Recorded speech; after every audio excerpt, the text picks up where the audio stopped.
With Priscilla. We are the people and we have the power. And I am so blessed to be back in the studio this morning with a wonderful, spectacular guest. And I'm going to mess up her last name.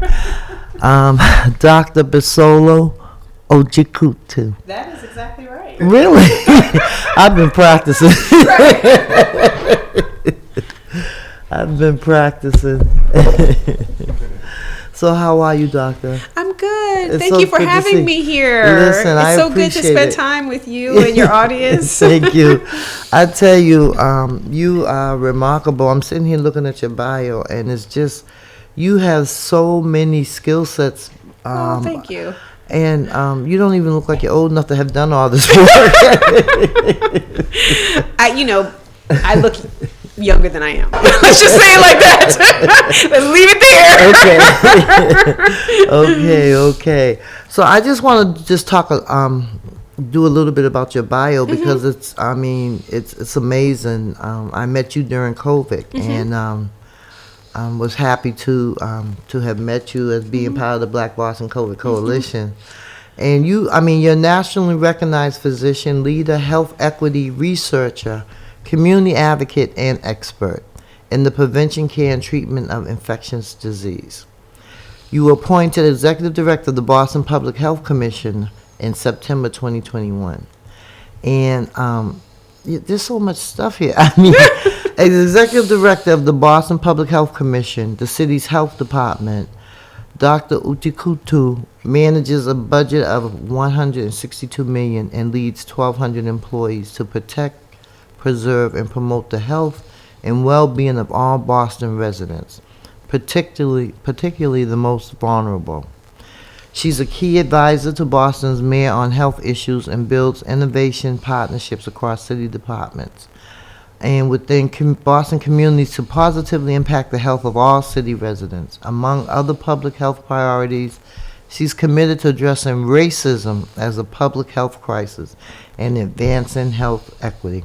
So I'm going to stop right there. She's associate professor of medicine at Harvard. She's done work at Brigham and Women's, Mass General. It just goes on and on and on. But welcome. Thank you. You have a lot of medical background. And so how did you wind up in Boston? Have you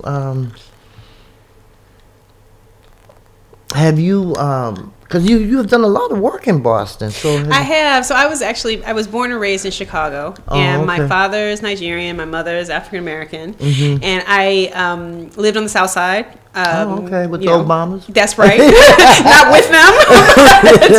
But, there are a lot of powerful, strong, impressive people there, just like here in Boston. And, I grew up sort of seeing inequity, all over the inner city, and segregation and hyper segregation. You cross the street and all you'd see is, buildings crumbling and, liquor stores and so on and so forth. Cross another street and all of a sudden it's beautiful. Right, you know what I mean? Right. And just resources plentiful and whatnot. So I knew I always wanted to do something in health equity. I didn't know I was going to become a doctor necessarily. Became more interested when I went to college and had more, just sort of exposure to things and sort of figured that getting to know people one-on-one in a clinical setting just is a window into what's happening in our communities. And I think it's just a privilege. So that's why I went to medical school, ended up coming from Chicago, then undergraduate in St. Louis, and then medical school in Baltimore. And so while I was in Baltimore at medical school at Hopkins, I got the opportunity to work on Capitol Hill. And I worked for Congressman Elijah Cummings. Yes, very early in his career, very early, yes. It was a brief period of time, but what it did was it gave me this sense that policies and people just are disconnected. It's like there's all this stuff that's happening on, Capitol Hill and all these hearings and all that sort of stuff. But it's like it doesn't trickle down to the lives of people. And so I knew that I wanted to continue to be a doctor, but to do something about the policies, So I couldn't really figure out exactly what that fit was going to be, but I went on to residency in New York City and got involved in HIV work. and ended up doing global HIV work. So I was in multiple countries in Africa, sub-Saharan Africa, and really seeing real, inequality, real, folks who are just struggling, just, nothing available to them, and working through a lot of those problems with public health departments and with governments, and then decided to come back because we got our own problems here. Right. And sort of taking some of those lessons learned and bringing them back to Boston, where I sort of found home. Okay. And, I met my husband here, so we decided to stay. We have a 6-year-old child and live in Dorchester. Oh, so you have a baby. Yes, yeah, she's a baby. She's a baby. She says she's a baby too. So yes, that's how I ended up here in Boston. Wow. And now I call Boston home. That's great. So you graduated from Johns Hopkins.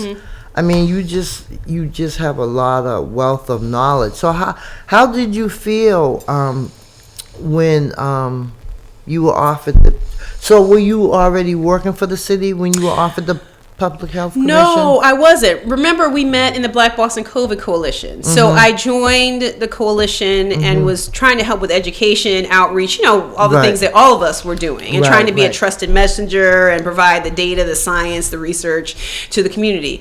And prior to that, I had actually been working with a number of community-based organizations on work thinking about, reproductive health, sexual health, HIV. So I was working with like the Multicultural AIDS Coalition, JRI, ABCD, these are all the organizations.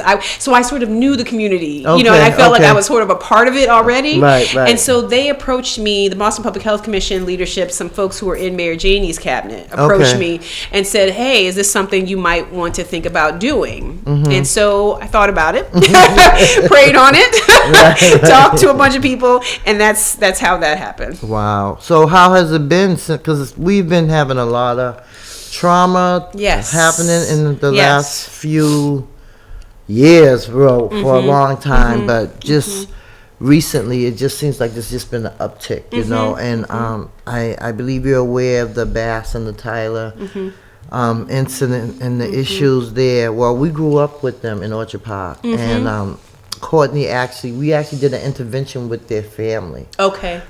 He did mention this to me. Yes. And we, they all came in, and I'm telling you, Courtney, he's great at what he does. He just, if they even had a couple of the young kids with them, and they basically, they were kind of quiet in the beginning, and then he just went around. By the time I think he had asked the third question, people were opening up, and it just hurts to see so many of our young ones dying, getting killed, murdered, and it's just like trauma over trauma over trauma, it's just like it just never stops. So exactly how do you tackle the racism and as being a health issue, because it really is. We don't get the same health benefits that our white counterparts get. It's basically like just like the they talk about the lifespan. Life expectancy. Yes. Back Bay, 90 years. Up in Roxbury, 59 something. And some don't even make it that far. But so how are you like tackling, and how are you working with that around the trauma? And I know there's a lot more. Priscilla, you said a lot.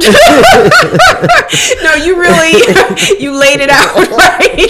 So maybe let's pull it apart, okay? Let me just say something first about life expectancy, and then let me go to trauma and talk about structural racism and systemic inequity. So with life expectancy, you mentioned something very important, okay? That data that came out probably, let's say it came out about 10 years ago, maybe 11 years ago. And what that data said was that in Back Bay, life expectancy greater than 90 years, versus in Roxbury, you had life expectancy, as you said, it was 58.9, 59 years, okay? So clear difference, more than 30 years in terms of difference, okay? Very disturbing. Right. So I think the question becomes, where are we now in terms of life expectancy, okay? And so what we're working on as a public health department is updating those data. Okay. Some of that is, I've seen it, been working very closely with our research folks. Dr. Catherine Hall is one of our leaders. She's another person who I brought into the commission to really help us, that life expectancy difference has narrowed. Okay, meaning it's gotten better. There was a lot of effort that was put in by a lot of our leaders here, so I want to acknowledge that. Okay, but we still have a problem, right? Black males, according to the data, the most recent data, this is 2021. Okay, life expectancy in Boston 71 years. Okay, now that's compared to white men. There's like an 7-year difference. Okay, so there's about 78. White females, probably about a 13-year difference. Okay. Average life expectancy in Boston is 81, so that's a 10-year difference. Okay, so clearly we have ongoing issues. Okay, and that then relates back to a lot of the issues you're talking about with structural racism, inequity, resource distribution, allocation, and who's getting what, and how is it that it's being utilized within our communities. Okay, so let's talk about some of the trauma issues and the structural racism. So I think you're hitting on a lot of important concepts. We have this trauma in our communities from multiple angles. It's not just the penetrative violence. It's not just the gun violence. It was COVID-19. It's pervasive inequities. The chronic disease. We're watching folks die, and it's like, why are we dying so early? You know, why are we having bad experiences within the healthcare system? You know, why are we disproportionately incarcerated? You know, it's all of these things that we know if we go upstream, it's structural racism that's driving those things, you know? And if we just look at gun violence, and we talk about the penetrative violence, if we really want to address that, we have to look at those root causes, okay? And so root causes, we're talking about income inequality. We're talking about schools that haven't done well with our youth, our young people. We're talking about resources in communities that aren't distributed fairly.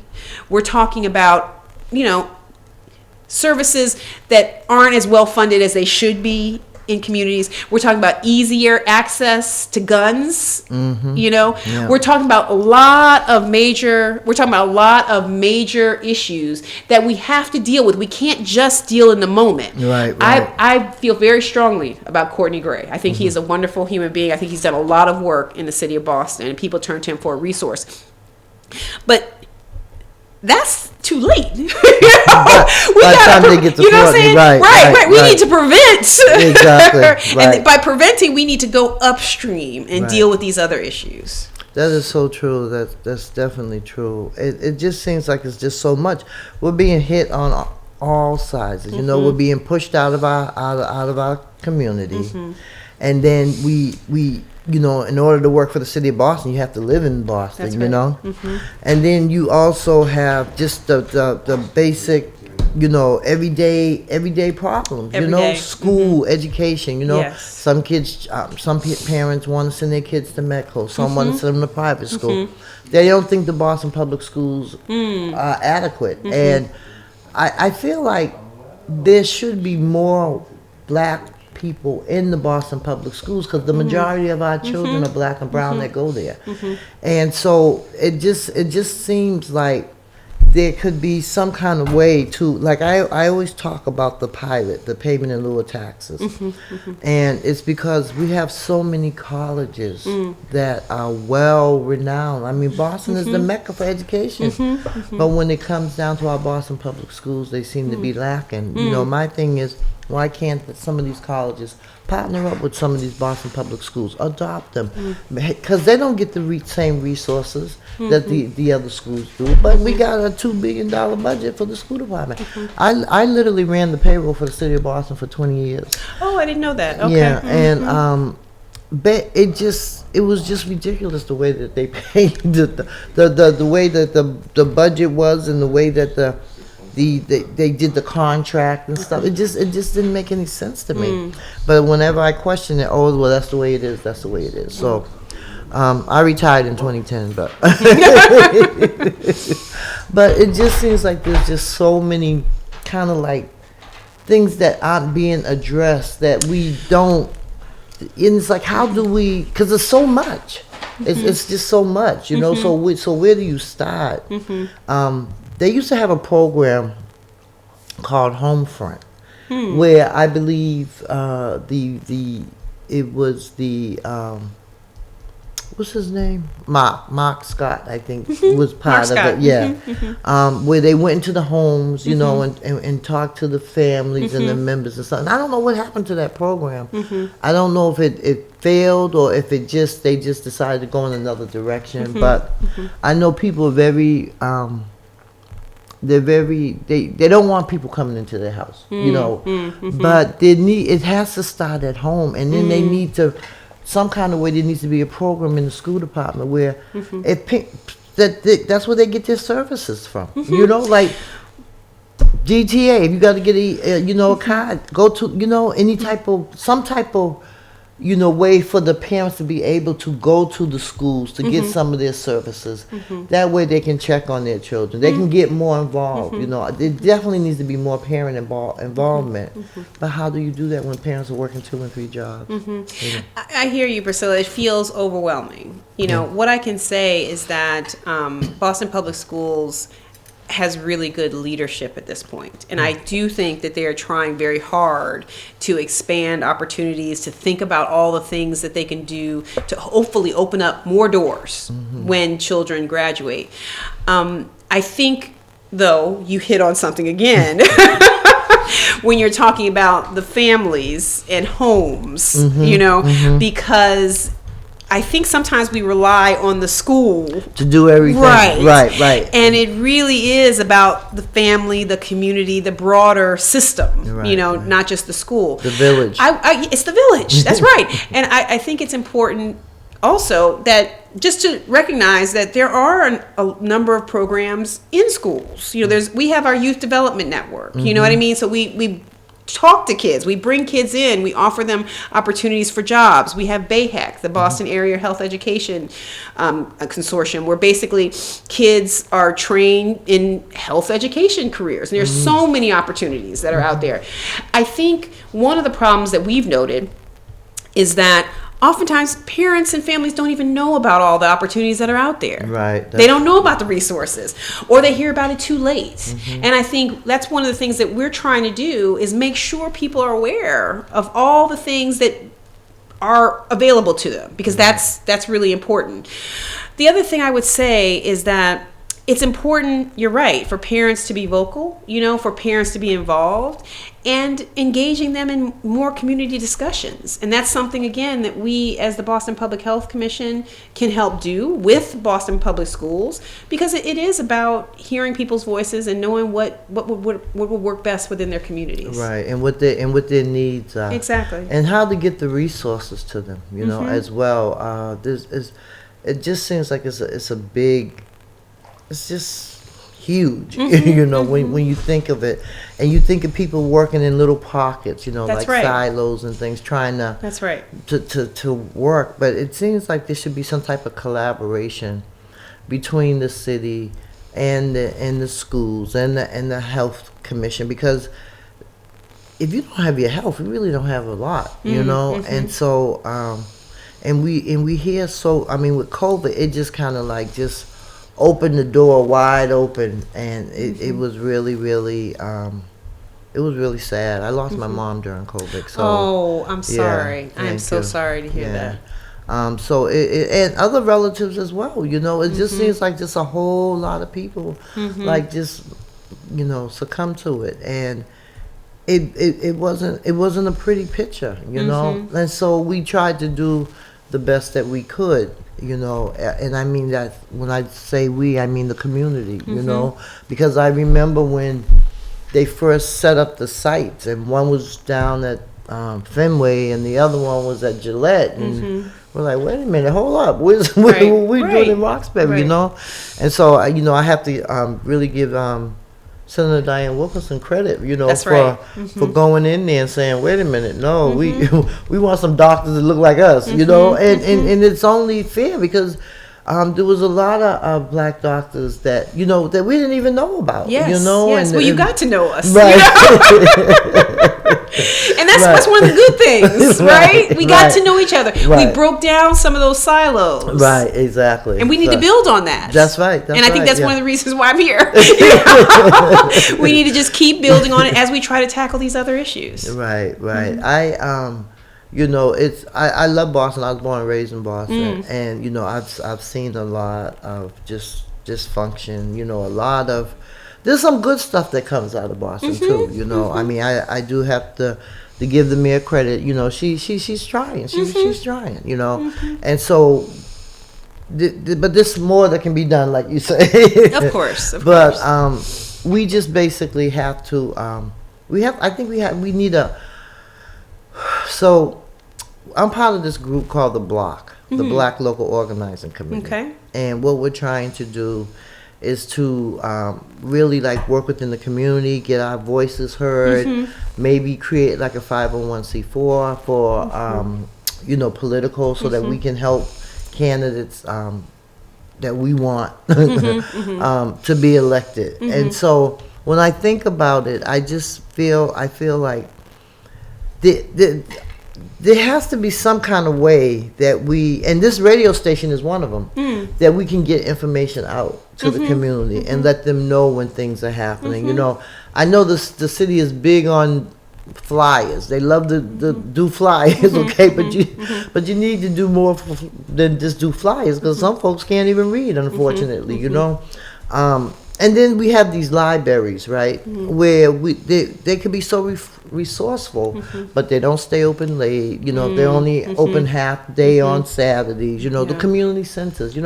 I think that we need spaces where we can gather, and really talk about some of the issues and come up with some solutions, not just that, but also be able to talk about some of the solutions that we may have, Yes. And so I just feel like there's a lot more that, as community that we can do, but we got to be able to have the resources, and we got to be able to know where to go get the resources. I mean, they keep talking about all this money, and I'm telling you, I'm like, where is it, Lord? Because, but so I also have a educational institute where I train young folks how to run for office, how to organize, how to become an advocate. That's great. Because we need younger, we need them young legs, and so, but they have to be taught and they have to be trained. Sometimes, I think. Our young people, they just want to go, they just boom, boom, boom, but you do have to be taught, you got to crawl before you can walk. Absolutely. And so, but I love working with the young folks, and it's just good being able to bring people like Professor Jermadari, Shagun is going to be our speaker next week. Oh, that's great. Yeah. He's wonderful. Yeah, he is. He's a great guy. And so, we bring people in that have experience and can educate and help our young folks, because, a lot of them don't know about money, a lot of them, don't understand, what it is to save, what it is to have a bank account, things like that. And so that's what we want to do. We want to, teach them how to be leaders and be able to speak up for themselves and know how to speak, That's really important. So that's right now. That's my that's what I'm working on. And what is it called? Your health education? Oh, it's called Marcus Anthony Hall Educational Institute. Oh, wonderful. Yeah, it was named after a young man that was killed June 14, 2016. He was shot and killed at a barber shop. He took his 4-year-old son, and It's tragedy. It's just so much, But we decided to do something in his honor because he was such an advocate around, working with the youth, doing advocacy work, and so this is like our second cohort. We did the start of the first one during COVID. Actually, we did it. It was by Zoom. It was totally by Zoom. Now we're totally in person. Yeah, That's great. so That's it great. makes a big difference. It makes a difference, yes. But I thank God for Zoom, though. I tell you. A lot of people would have been completely disconnected without virtual interactions. Yeah. And then I think also about how the fact that all these meetings we have, it's just like, how do you, so it's like, you go, and if you have to travel, that's, I guess people don't realize how much time it takes to travel from here, there, to these meetings. So jumping on the Zoom is a lot easier. But sometimes you do have to be in person. Yeah. So, Can I tell you about something around political activity and advocating and legislation and that sort of thing? So have you heard about the Health Equity Compact? Health Equity Compact? No? So the Health Equity Compact is a bill that's been filed recently in Massachusetts State that focuses in on a lot of the issues that we're talking about. It talks about, diversity in terms of healthcare providers. It talks about making sure everybody has access to care, whether it be insurance or other services.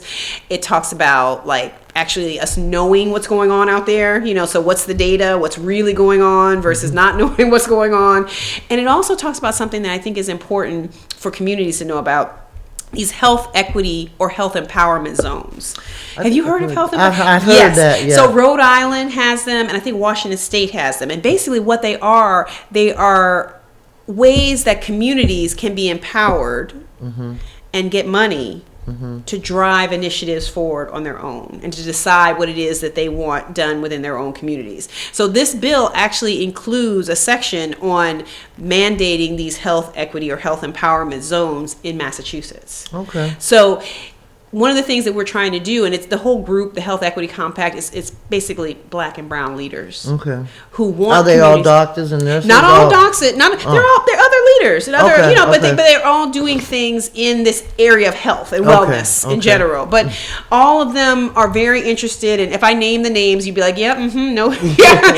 And all these people, they want communities to know about this bill and write to their senator, write to their representative, and actually talk about it and say, we would like this to pass, we would like this to be moved forward. So just to let you know about that. Do you know the bill number? That's great a point. I should have written that down because that would be a great opportunity to tell you the bill number as it stands. But it's called the Health Equity? Yes, let me, because we want to be accurate here. Let me see.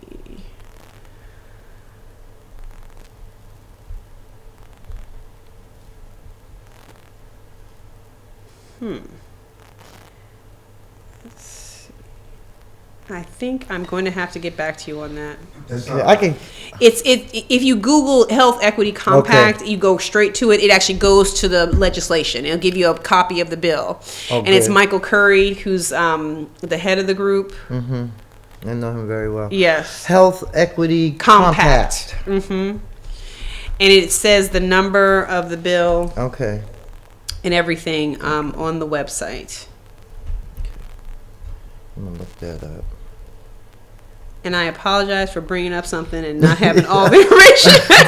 That's okay. That's okay. That's all right. You probably didn't think I was going to ask that question. Well, but no. I brought it up. You mentioned something that I was like, oh, I should say something about this because what we're going to do this summer is have a series of meetings where community members will learn about the bill and be able to weigh in and interact with, representatives and actually talk to legislators about what it is that this is about and how they can inform how it's actually rolls out if it's passed. Okay. So we're going to lead some of those this summer, and so you will obviously be a part of that. Okay.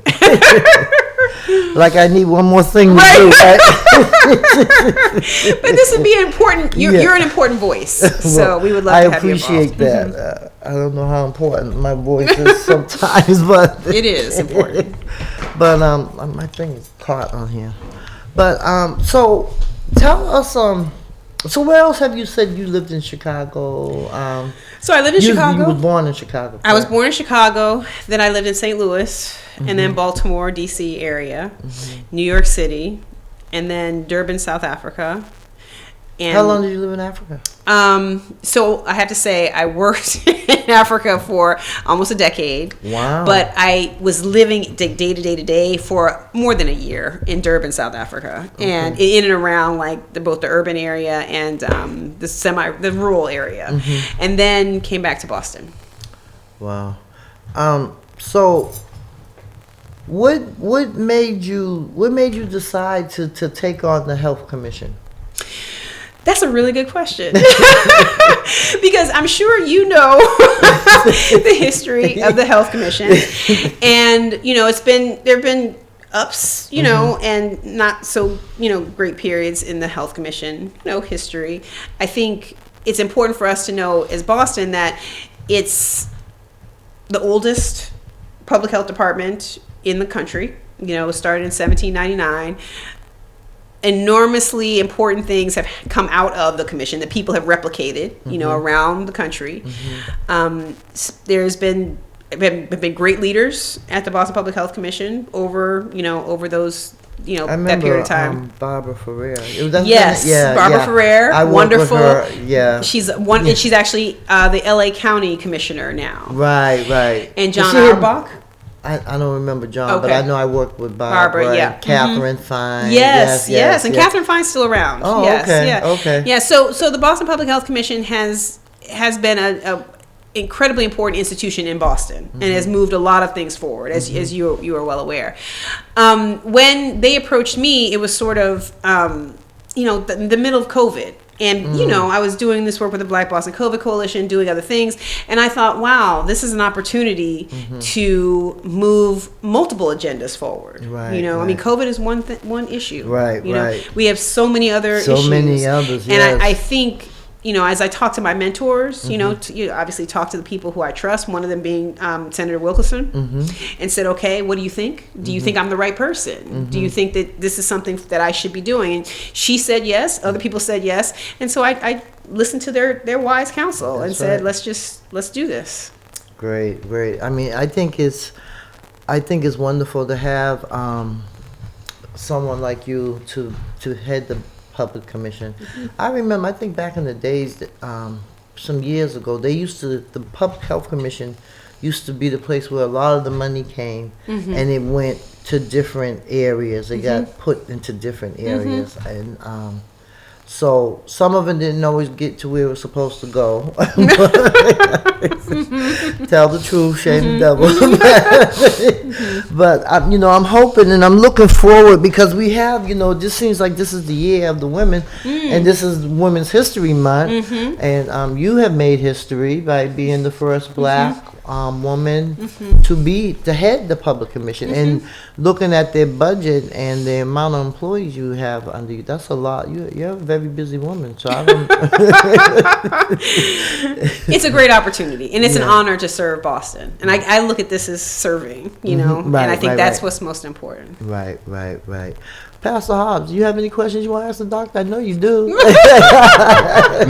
Absolutely. I'm always so pleased to be in your company, and I've had the privilege of working with you within the HIV, and so now to see you ascend to the head of the Boston Public Health Commission is very exciting, particularly just knowing your track record and your genuine commitment to genuinely address this equity.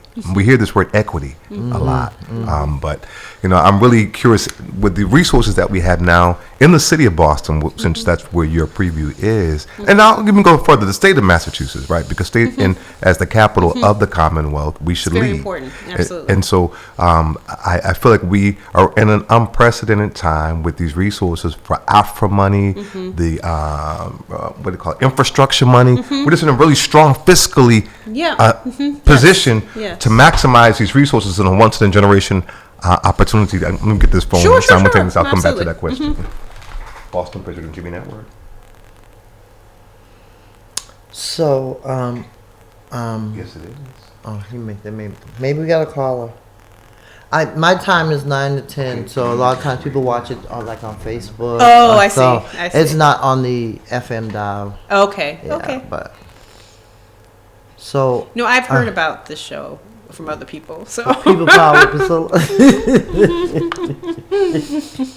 I try. You do have a caller. Okay. Okay, here we go. Good morning, caller. You're on the air. Good morning, Sister Priscilla. Thank you for all that you do. Thank you, Sister Grace. How you doing? I have a question for the guest, Yes. and I'd like to say congratulations thank you. to her, and I want to ask you, will the Health Commission continue their Health of Boston study that they put out every year? And I don't think they put it out for a couple of years now, but and then they host an event at the Great Hall, and that's one question. And the other one is the last reports they reported that Black women in Dorchester had the highest rates of diabetes in the state, and also that their campaign, their sugar campaign. Oh no, it was not sugar campaign, but their campaign on sugary beverages, and I just wanted to say that those were, I really liked it, that information and outreach, but I thought that the Health Commission stopped short on really campaigning around those issues and addressing the issues of the high rate of diabetes among Black women and the sugary beverages in like all corner stores in our neighborhood. Thank you for that question. I think you are bringing up an incredibly important point. So the Health of Boston has been a critical resource for people, both community members as well as our city councilors and other folks, as sort of this is an overview. This is who we are. This is what's going on. And I think that's an important piece of what we do within Boston and what we do within the Boston Public Health Commission. When I started in my role, there was a pause placed on Health of Boston because there was this focus on COVID-19 data. And as you know, that took up a considerable amount of time developing a dashboard, developing resources and systems to actually understand rates across the city, maps, and you see all that on our website. And we actually have a wastewater surveillance program, and enormous amount of energy went into COVID-19. So as of the last 4 months or so, I've redirected the commission back to producing Health of Boston reports, and we hope that we will have those reports done by May. They will be coming out in sections as opposed to one book, because the one book design was it was difficult for people to have everything in one sort of document, as opposed to being able to download chapters. So there's a chapter on diabetes, there's a chapter on hypertension and other cardiac disorders. There's a chapter on life expectancy, which is what I was talking about with Priscilla, and chapters on mental health, substance use disorder, chapters on essentially all the things that were in the Health of Boston previously. So we expect that to be released in May. I think that we will also have some events where we will talk about the Health of Boston and bring the key data points into the community. Maybe in alignment with some of the summer health equity summer series that I talked about already, thinking about what it is we do about these things, because I think that's part of the problem in public health, is that we tend to announce that there's a problem, and then it's like, well, what's the solution? Right. And then even if we do implement an intervention, did it even work? And bringing that information back to the community, that is a key role of the commission. So I'm committing to have that data available to you, as much of it as possible, by the end of May. So, but please, and please hold me to that commitment. Thank you. Yes, thank you very much. And Sister Priscilla, I just would like to announce that there's a meeting tonight at 6 p.m. at the Epiphany School. There's a proposal to build 74 units of housing, half of which would be affordable. Studios at $700, one bedrooms at $900, and two bedrooms at $950. And we have some people that are opposing that development. Really? So we need people. Yes, so we need people to come out to the Epiphany School at 6 p.m. today. Thank you. I hope my listening audience heard that. I actually have another 2 meetings that I'm supposed to be at. But I truly, I think that is a great, now that sounds reasonable. That sounds affordable. But of course, you're going to always have the, people who don't want that. But I mean, this is in Dorchester, correct? Right. This is right across the street from the at Charlotte Station. It's the auto shop. And some people, they don't want renting. They just want 100% home ownership. Everybody can't afford to buy a house. So there does need to be some type of affordable housing. And right now, everything's going for market rent. So, I mean, that's why people are being gentrified out of Boston now, because they can't afford to live here. And so for someone to build, that want to build something like that sounds reasonable. But, of course, we always... Well, if you could get the word out, City Council World has been invited to that meeting. And so, for people who support rentals and affordable rentals, we need to get people out for that. Right. Okay, so... Actually, you're getting it out now because you're on the air, so... Well, thank God. Yes, thanks for calling, Grace. I appreciate it. And thank you for... Did you send me a flyer or something? Because I could just post it's not it. a flyer, it's just an email It's that's going on. I think I sent you the email. You texted to me, you emailed it to me. Oh, I emailed it to you. Oh, God. I have so many emails. Yeah. Okay, I'll try to find it. But it's at the Epiphany School, right? Yeah, Okay. right at Charlotte Station? Charlotte Okay, Station. okay. Yeah, 6 p.m. tonight. This is one thing I don't understand. Thank you, Grace, for calling. Have a blessed day. You're welcome. You too. I don't understand why it's just buildings are just going up. And who can afford to live in them? I mean, you got major construction. You got dot block. You have there's construction over there on Washington Street, in JP. It's everywhere. I mean, there's just like all these houses are going up, but no, we can't afford to live in them. I don't understand. I don't. I'm on the Boston Employment Commission.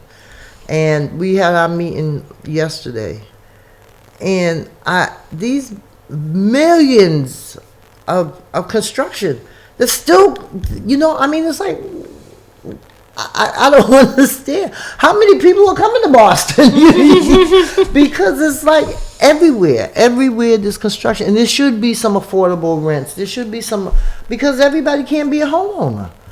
So. That's my pet peeve.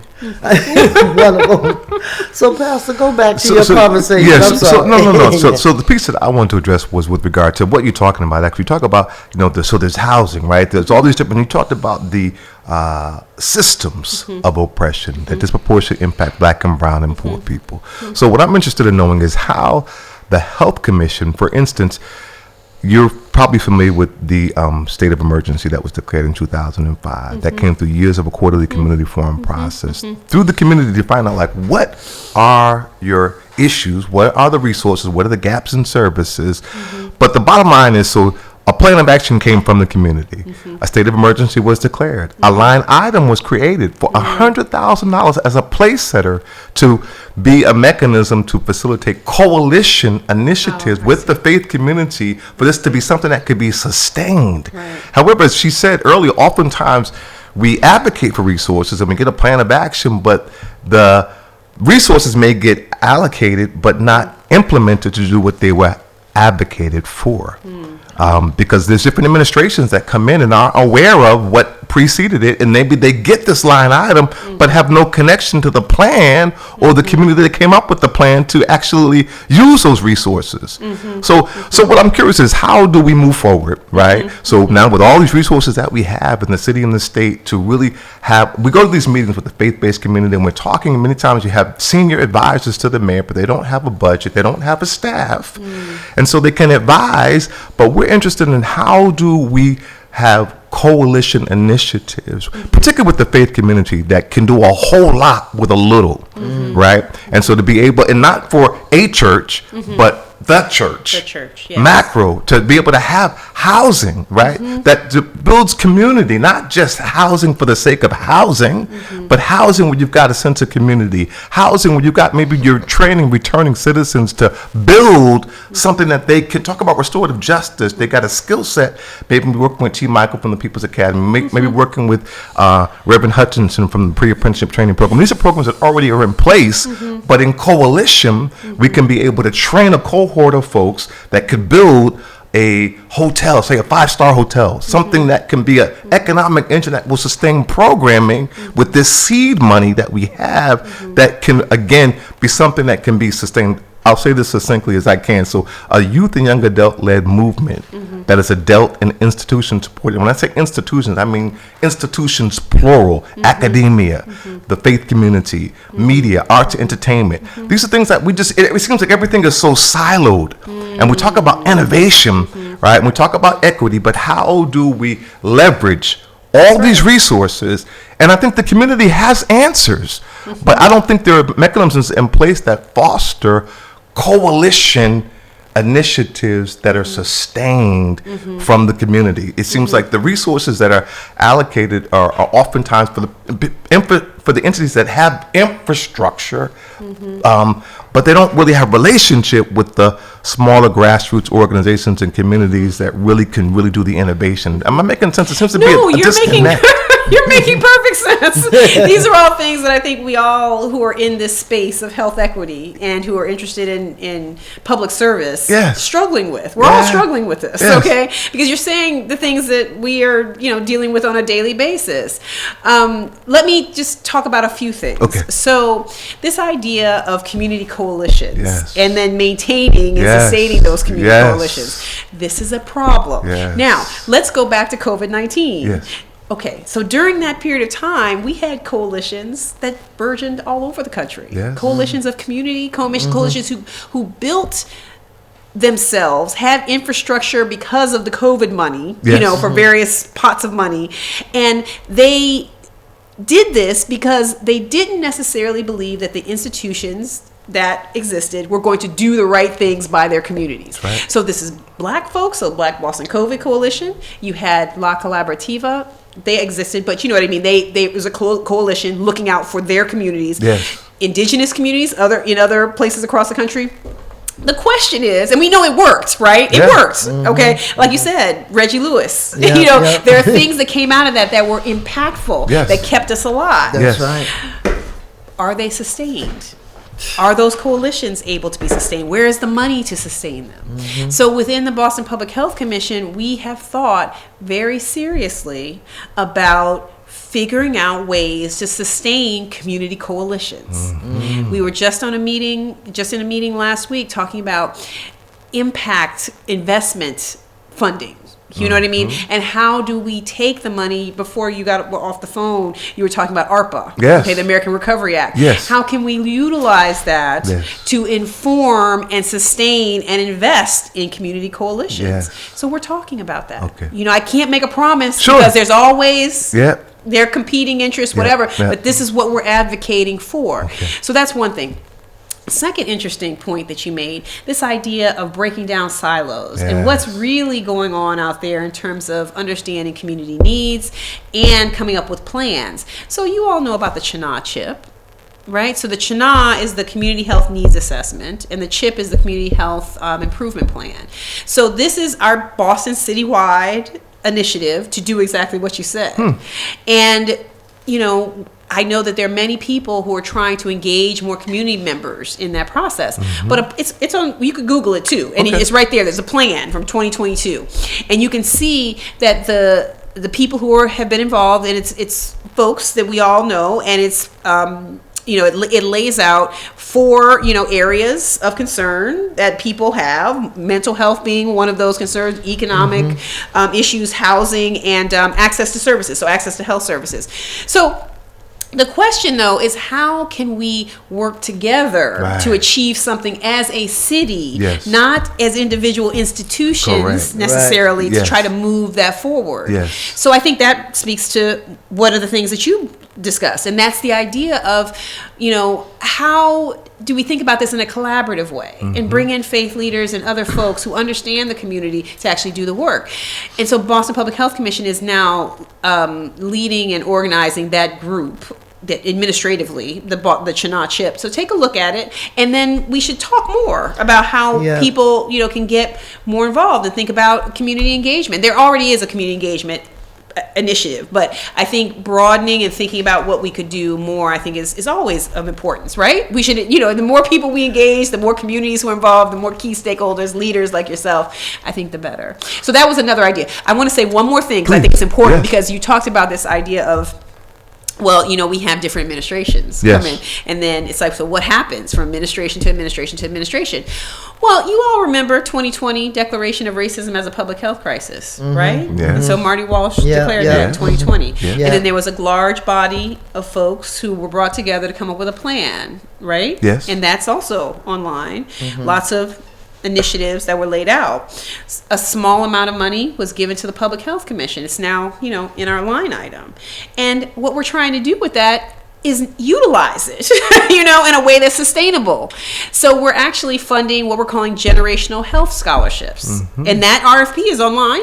That's another thing that's available, where we're basically saying organizations who want to offer needs-based scholarships to kids who would otherwise drop out, otherwise not finish whatever it is, if it's whatever kind of degree it is that they want to pursue, if they would otherwise drop out, look, here's a needs-based scholarship. We're not looking at your grades. We're not going to get into all those issues. We just want you to stay in school. Exactly. And then when you stay in school, we want to help you find a job, and we're saying through this generational scholarship program, this is the first time we're doing this. It's not something that a commission, a health department is saying, we think this is part of the Declaration of Racism, because we're offering this to students of color. So there again, we're trying to not let something drop from administration to administration. Instead, we're moving it forward. So it's the little things, you know what I mean? And I think we want to make it bigger. We want to make it bigger. That's a great idea around the schools, because a lot of young folks they drop out either because they don't have the money, or they they don't have the resources to be able to get back and forth. That's right. But I like that idea. But what Pastor was saying definitely about the coalitions, because coalitions practically have to build themselves. They practically have to create a 501c3 or get a fiscal sponsor. And we're out of time, Dr. Oh, we're out of time. Okay, I'm sorry. Have to come back. Well, we'll come. Yes. And when I have more information on the what we're hoping to do with the impact investing for coalitions, I can come back and talk about it. Okay, that'd be great. Yeah. Thank you. Thank you so much for having me.